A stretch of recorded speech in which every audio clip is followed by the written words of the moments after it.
Hello everyone, आज मैं लेकर आई हूँ वेज टोस्ट की रेसिपी। यह टेस्टी के साथ साथ हेल्दी भी है। बहुत ही सिंपल सी रेसिपी है और जो वेज टोस्ट है देखने में बहुत ही अच्छे लगते हैं। तो चलिए आज की इस मज़ेदार रेसिपी को बनाना शुरू करते हैं।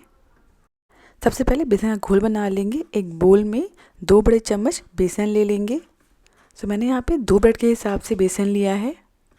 इसमें स्वाद अनुसार नमक ऐड करेंगे, आधा चम्मच भुना जीरा पाउडर, 1 बड़ा चम्मच कश्मीरी लाल मिर्च पाउडर। ये तीखी नहीं होती, इससे कलर अच्छा आ जाएगा। आप इसकी जगह चाहें तो आधा छोटा चम्मच रेगुलर लाल मिर्च पाउडर ऐड कर सकते हैं। 1/4 चम्मच हल्दी ऐड करेंगे। इन मसालों को बेसन के साथ एक बार अच्छे से मिक्स कर लेंगे। बहुत ज़्यादा मसाले नहीं ऐड करिएगा, जितना सिंपल रखेंगे उतनी अच्छा लगता है। मेन जो टेस्ट है वो सब्जियों से आता है।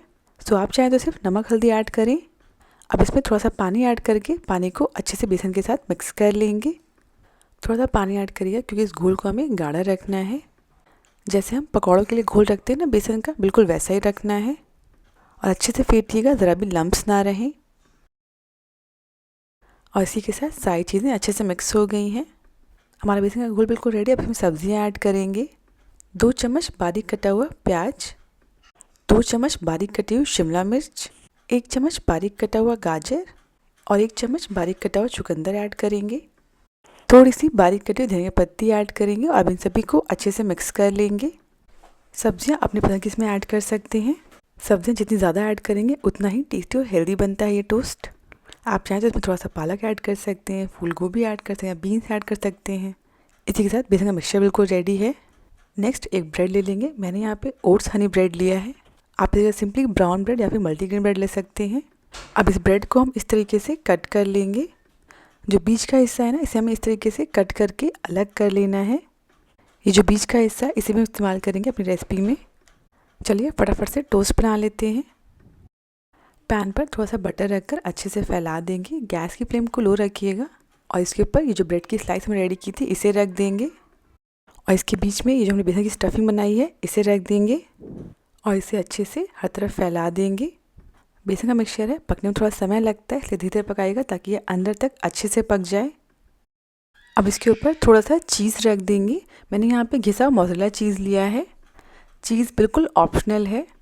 चीज़ अनहेल्दी नहीं होता है। चीज़ को सही मात्रा में सही तरीके से लेना होगा।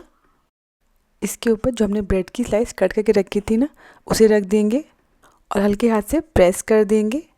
और जो हमारी ब्रेड है उसने तले को भी छोड़ दिया है।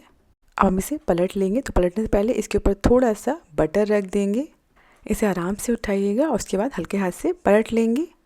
और पलटने के बाद इसे हल्का हल्का प्रेस कर लेंगे ताकि नीचे जो ब्रेड है ना वो इसके ऊपर अच्छे से स्टिक हो जाए।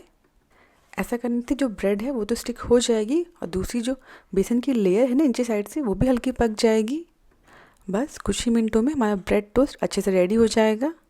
आप देख सकते हैं ब्रेड बिल्कुल फ्लैट हो गया है। इसे वापस से पलट लेंगे और इस साइड से इसे 1-2 मिनट के लिए और सेक लेंगे ताकि जो बेसन है वो अच्छे से पक जाए। आप देख सकते हो जो कटा हुआ ब्रेड था वो आराम से इसके ऊपर स्टिक हो गया है। और इसी के साथ जो हमारा वेज टोस्ट है बिल्कुल रेडी है। इसे हम पैन से उतार लेंगे। इस टोस्ट को आप बच्चों को टिफ़िन में दे सकते हैं। अगर आप चाहते हैं जो टोस्ट है ये और कलरफुल दिखे तो आप सिंपली इस ब्रेड स्लाइस के बीच में खूब सारी कलरफुल सब्जियां रख सकते हैं और इसके ऊपर फिर घोल रख दें। और सेम जैसे हमने पहला टोस्ट पकाया था इसे भी वैसे ही पका लेंगे। इस ब्रेड के ऊपर मैंने चीज़ स्लाइस रखा है, तो आपके पास जो भी अवेलेबल हो आप उसका इस्तेमाल करें। अगर चीज़ ना हो तो स्किप कर दें। बस इसे भी हम अलटते पलटते हुए दोनों साइड से अच्छे से सेक लेंगे। और इसी के साथ हमारा दूसरा वेज टोस्ट बिल्कुल रेडी है।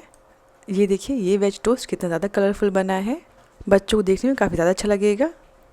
मैं आपको टोस्ट कट करके दिखाती हूँ। जो बेसन है ये अंदर तक अच्छे से पक गया है और बहुत ही अच्छा लगता है खाने में।